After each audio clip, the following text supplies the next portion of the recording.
구약성경 1090페이지 예레미야서 25장의 말씀을 볼 차례입니다. 예레미야서 25장 3절의 말씀, 그리고 9절부터 13절까지, 그리고 15절, 이렇게 세 부분을 보도록 하겠습니다. 먼저 예레미야서 25장 3절의 말씀을 같이 읽겠습니다. 시작. 유다의 왕 아몬의 아들 요시야 왕 13째 해부터 오늘까지 23년 동안 여호와의 말씀이 내게 임하기로 내가 너희에게 꾸준히 일렀으나 너희가 순종하지 아니하였느니라. 9절부터 13절까지의 말씀 같이 읽겠습니다. 시작. 보라, 내가 북쪽 모든 종족과 내 종 바벨론의 왕 느부갓네살을 불러다가 이 땅과 그 주민과 사방 모든 나라를 쳐서 진멸하여 그들을 놀램과 비웃음거리가 되게 하며 땅으로 영원한 폐허가 되게 할 것이라. 여호와의 말씀이니라. 내가 그들 중에서 기뻐하는 소리와 즐거워하는 소리와 신랑의 소리와 신부의 소리와 맷돌 소리와 등불 빛이 끊어지게 하리니 이 모든 땅이 폐허가 되어 놀랄 일이 될 것이며 이 민족들은 70년 동안 바벨론의 왕을 섬기리라. 여호와의 말씀이니라. 70년이 끝나면 내가 바벨론의 왕과 그의 나라와 갈대아인의 땅을 그 죄악으로 말미암아 벌하여 영원히 폐허가 되게 하되 내가 그 땅을 향하여 선언한 바 곧 예레미야가 모든 민족을 향하여 예언하고 이 책에 기록한 나의 모든 말을 그 땅에 임하게 하리라. 15절의 말씀 같이 읽습니다. 시작.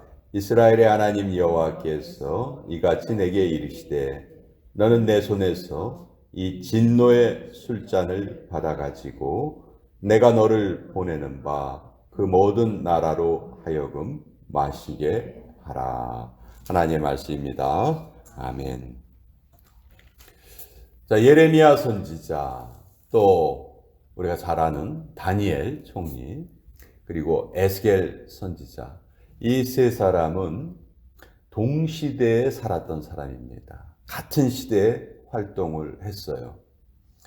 예레미야는 유다 땅에서 그 나라가 멸망해 가는 것을 지켜보고 있었고, 다니엘은 1차 포로 때 이미 포로로 끌려가서 바벨론에 가서 그 느부갓네살 왕의 신하가 되어 있었죠. 또 에스겔은 2차 포로 때 바벨론으로 끌려가서 포로들과 함께 살면서 하나님의 말씀을 전하고 있었습니다. 그러니까 이 세 사람이 동시대를 살고 있었지만 살고 있는 장소가 달랐죠. 그렇지만 이 세 사람이 전하는 메시지는 동일했습니다. 유다가 하나님의 말씀을 지키지 않아서 망할 것이다. 그러나 하나님께서는 그 고통받는 기간을 한정시키셔서 70년이 지난 후에는 다시 회복시켜 주실 것이다. 이것이 이 세 사람이 전하는 공통의 메시지였습니다. 특별히 에스겔은요, 예레미야서에 보면은 나라가 멸망당할 때 그 사회적으로 혼란한 모습은 적혀 있지만 구체적으로 어떤 잘못인지는 기록되어 있지 않아요. 그냥 하나님의 말씀을 지키지 않았다. 그 정도로만 표현되어 있는데, 에스겔서에 보면 하나님께서 포로로 끌려가 있는 에스겔을 환상 중에 머리끄댕이를 잡으셔서 어디로 데리고 오시냐 하면은 예루살렘에 있는 성전으로 데려오세요. 그러니까 환상 중에 그 모습을 보게 하세요. 근데 그 여호와의 성전 안에서 무슨 일이 벌어지고 있었냐 하면 여인들이 단무스를 위해서 통곡을 합니다.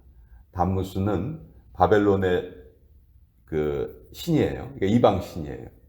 또 장로들이 그 일에 동참을 하고 우상을 섬기는 일에 앞장서 있습니다. 그 일이 하나님께 제사를 드려야 하는 여호와의 성전에서 일어나고 있는 것을 하나님이 에스겔에게 보여주세요. 그러면서 하나님이 이런 모습을 보고 어찌 내가 진노하지 않겠느냐, 어찌 내가 분노하지 않겠느냐 하는 것을 에스겔에게 보여주십니다. 자, 오늘 이 예레미야서의 말씀은 이제 앞으로 임할, 아직 나라가 멸망당하진 않았는데 멸망을 향해서 계속 나아가고 있었어요. 예레미야는 40년 동안 하나님의 말씀을 전했거든요. 근데 지금 이 예레미야서 25장의 상황은 언제냐 하면 3절에 보면 유다의 왕 아몬의 아들 요시야 왕 13제부터 오늘까지 23년 동안 여호와의 말씀이 내게 임하기로 내가 너희에게 꾸준히 일렀으나, 지금 23년 동안 하나님의 말씀을 전하고 있어요. 그런데 그 23년 동안 전한 결과가 뭐냐 하면 너희가 순종하지 아니하였느니라. 예레미야의 말을 귀 기울여 듣지 않습니다. 오히려 예레미야를 핍박을 하죠. 야, 여호와의 성전이 예루살렘에 있는데 우리가 왜 망하니? 우리는 하나님의 백성인데 우리가 왜 망하니? 그렇게 말하면서 예레미야의 말을 귀담아 듣지 않았어요. 그때 이제 하나님께서 오늘 우리가 읽은 뒷부분에 보면 9절서부터 보면 이제 분명히 하나님이 하실 일을 알려주십니다. 9절에 보라, 내가 북쪽 모든 종족과 내 종 바벨론의 왕 느부갓네살을 불러다가 이 땅과 그 주민과 사방 모든 나라를 쳐서 진멸시킬 것이다. 내가 바벨론을 들어 쓸 것이다. 근데 여기에 재미있는 표현은 내 종 바벨론의 왕 느부갓네살, 이 표현이에요. 사실 느부갓네살은 하나님이 누군지 몰라요. 여호와가 누군지 모르는 이방의 왕이에요. 그런데도 하나님께서는 뭐라고 부르시냐면 내 종이라고 부르시죠. 즉, 이 땅에 사는 모든 사람들, 모든 인간들은 다 하나님께서 지으신 존재라는 것을 여기서도 우리가 알 수가 있죠. 그렇지만 이 기한은 11절에 이 모든 땅이 폐허가 되어 놀랄 일이 될 것이며 이 민족들은 70년 동안 바벨론의 왕을 섬기리라. 그 기간을 딱 제한시켜 주셨죠. 이 70년의 기간을 통해서 하나님께서는 이 남유다 백성들이 완전히 새로워지기를 기대하신 거예요. 고통을 통해서 새로워지는 것을 원하셨던 것이죠. 사실 이 고통을 당하는 건 하나님의 뜻이 아니셨습니다. 하나님은 그 이전에 이 고통을 당하지 않게 하시려고 계속해서 선지자들을 보내시고 예레미야가 23년 동안 똑같은 메시지를 전하도록 하나님께서는 계속 그런 은혜를 베풀어 주셨는데 그것을 받아들이지 않은 것은 유다 백성들의 잘못이었죠. 결국 그 잘못에 대한 대가를 치르게 하십니다. 자, 근데 그러면 이 이스라엘과 바벨론은 어떤 차이가 있나? 우리가 15절을 읽어보면요. 이스라엘, 남유다를 멸망시켰던 바벨론 역시 하나님의 심판을 받게 되는데 15절에 보면 진노의 술잔이라는 표현이 있어요. 진노의 술잔. 자, 1절부터 14절까지 그 앞부분을 보면 진노라는 말은 나오지 않고 노여움이란 말이 나옵니다. 우리 이 전 번역에는 분노라고 표현되어 있어요. 그러니까 예레미야서 25장은 하나님께서 남유다는 물론 주변 모든 나라들에게 그 심판을 하신다는 그런 내용인데 그 유다에 대한 심판과 주변 나라에 대한 심판이 단어가 다르게 써 있어요. 무슨 얘기냐면 유다에 대한 심판은 분노, 노여움 이렇게 표현되어 있고, 주변 나라들, 특별히 이스라엘을 남유다를 멸망시켰던 바벨론에 대한 심판은 진노라고 표현되어 있어요. 여러분, 우리 분노나 진노나 우리가 생각하기에는 거의 같은 의미로 받아들입니다. 약간의 차이가, 어감의 차이가 있다는 것을 사실 우리 한국 사람 말고는 다른 나라 사람들은 잘 깨닫지 못할 거예요. 여러분, 분노가 더 큰 걸까요? 진노가 더 큰 걸까요? 이거 똑같은 거 아니야? 그렇지만 다르죠. 분노라는 말보다는 진노라는 말이 훨씬 더 의미가 큽니다. 그럼 분노와 진노는 어떤 차이가 있는가? 우리가 그걸 알아야 하는데요. 사람도 마찬가지입니다. 사람이 화를 낸다 해서 그 대상을 꼭 미워하는 것은 아니에요. 그 사람을 사랑함에도 불구하고 그 사람에 대해서 분노할 수 있습니다. 창세기 30장에 보면 야곱이 그 두 아내를 거느리잖아요.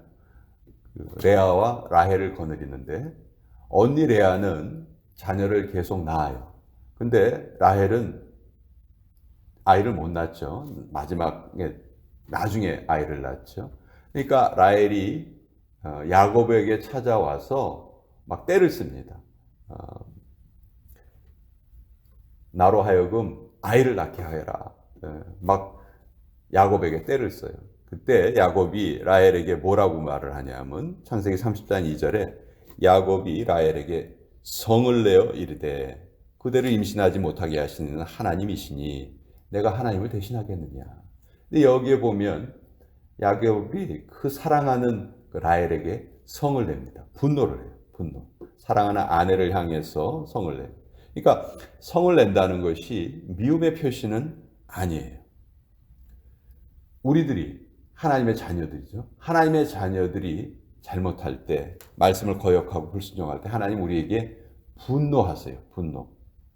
화를 내세요. 우리를 사랑함에도 불구하고 화를 내십니다. 그런데 그 분노의 특징은, 분노는 우리가 잘못할 때 즉각적으로 우리에게 임하지 않습니다. 하나님께서 우리가 잘못할 때마다 계속 그때마다 징계하지는 않으세요.